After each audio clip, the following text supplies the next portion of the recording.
وراره داسې کیسې دي ولا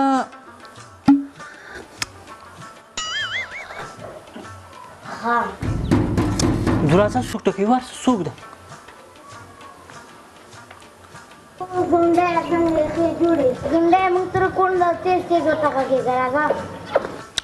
زنده راغی لږ تیز تیز ورته غږېږه کونډه زه صحیح راو سلام علیکم وعلیکم سلام زنده خیر کېنه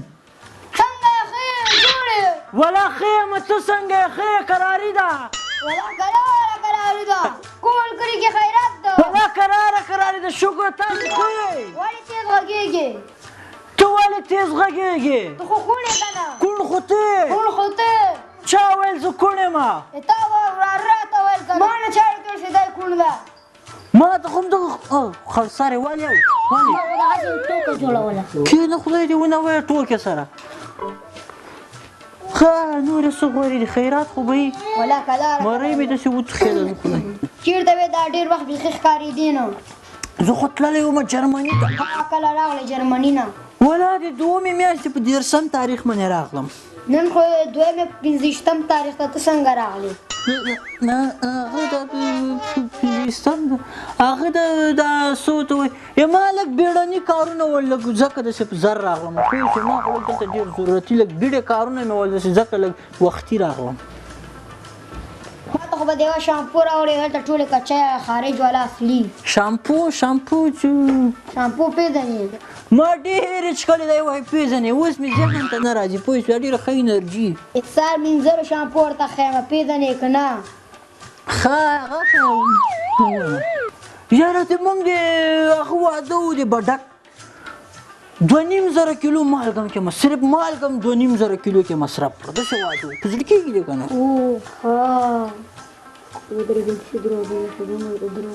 زموږ کور کې یو انګور واړه ونه ده یو چاغ په کابل کې دی بل په جلاباد کې بل په کندهار کې چې شي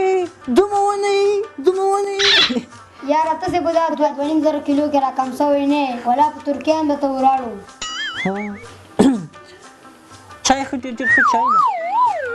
چې خورې درابې دی نو څه به ووایي پوه شوې السلام علیکم وعلیکم سلام حاجي ګله ښې جوړې په خیر خیراتي ده کراري ده کېنه بس دغسې څنګه ښه راغلې والله سخته غوره درابې مې شروع کړې غږ مان باندې راتله ځکه ښه دې کړي دي خدای دې هر کله راوله بله ورځ چې لاړم بازار ته ملګرو سره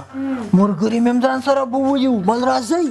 پوه شو داسې یو هوټل ته ورغلو داسې د غریبۍ غوندې هوټل و پوه شوې ما هلته هغو داسې بل کم هوټل ته وایي راځه ورمه شو چې غریبۍ هوټل ټکاله مې کې وخوړه 3 کسانو پوه شوې ولا د غرمې ټکاله مو وخوړه بیل یې راپسې راغی 100 روپۍ 15,000 روپۍ ټکاله مې خوړلی په 3 کسو باندې ما خو داسې خارچې کوو پوه شوې داسې خلک زونډه بله ورځ د موږ یو ډېره ښه ویزا ده نام یې خدای سخته ویزا هم ده ولا تقریبا څه داسې 50-60 کیلو شیدې راته ډېره ښه ویزا ده نام یې خدای دې سخته ویزا ده بله ورځ ما لږ خوراک شو ته راوړم چې داسې دا کوزو پټیو ته ورتېر شوم پوه شوې یوه لارۍ بوس مې ورته واخیستل په خپله مې ورته بار کړل دا د نن سبا زلمي دي او دا په څه شي کې دي مونږ خو داسې خواهیکا خلک یو ته سلامته لارۍ مې داسې درته بار کړې لارۍ مې ورته بار کړه مې ورته را روانه کړه چې را روان یې وروره پاس په سارې ورته ناست یم پوه شوې مخامخه بوس چې څوک یې پټ نه کړي چې دا نیمایي لارې ته را ورسېدو چې لارۍ راته خرابه شوه واه خدای اوس یې څنګه کوې لارۍ خرابه ده چې داسې مې چې وکتل ټکټر ولاړو ملو دې خوا ته راسم مخام هم رانږدې و یاره ټکټر والا مې چې داسې راتاو کړم ودرېږم دا بوس را سره ووځه پوه شوې هغه یوه لارۍ بوس مې داسې راواخیستل پوه شوې په دې ټکټر کې مې ته بار یاره داسې 100 منټه داسې 12-14 منټو کې مې دا یوه لارۍ بوس ته ټکټر ته راواړوئ کې تخته مې کړل پوه شوې مې را روان ټکټر مې چې ته روان کړ دا موږ کلي سره کوزې خاټې نه دي خاټې هلته ټکټر ته ونښتې اوس یې څنګه کوې ټکټر نښتې ما داسې ورکوز شوم مال خدای دې دا څنګه ټکټر دی دا غټ ټیر نه یم ټکټر ادومه هغه ټیر داسې مې دا لاسونه داسې ورلاندې کړل پوه شوې مړوال کسه لیټر بېسته مې دې خټو نه په یوه ځای راوباسه ټکټر مې چې را روان شو بیا هم داسې صحیح نه سه راتلی پوه شوې دا خټو کې صحیح نه سه راتلی اتې ورته کوز وم مخې ته یې ودرېدم دا داسې مې لاس کې ورباند کړو دا مخې جالۍ سره نه وي داسې مې ټکټر ته راونیو کوره پورې مې داسې په یولسه ته راکش کړو یوه لارۍ بوس کې پراته وو دا د نن سبا ځوانان دا نن سبا ځوانان دي مونږ خو داسې ځواني دي زونډی وله پرون داسې لاړم د ترکیې پورې واړله ما دا حجرې ته دا بالښتونه ته وګوره څنګه بالښتونه دي پرون لاړم دې بالښتو پسې ترکیې ته پوه شو هلته مې واخیستل داسې زر ډالره مې یو بالښت راکړه دا بالښتونه مې واخیستله چې پرون مې راوړل بېرته پوه شو پرون ترکیې ته ورپسې لاړم په دې بالښتو پسې ښه نور به څه غواړې وکړې ستا دروغ دې ونه وایي څه شي دروغ مې وویل دې ستاسو شرمېږم نه چې ټي په غټه هغه باندې لګیا وایي دروغ دې وویل څه شي دروغ مې ویل کله ترکیه ته تلې پرون دې ما سره په پټي کې شین چای نه څښه کله ترکیه ته تلې هغه ولې دروغ وایې دروغ څه فایده ته به وایې په دې دروغ به زه هوښیار ښکاره هغه ته په خپله هم نورې ځان عزت کموي بل دروغ ویل غټه ګناه هم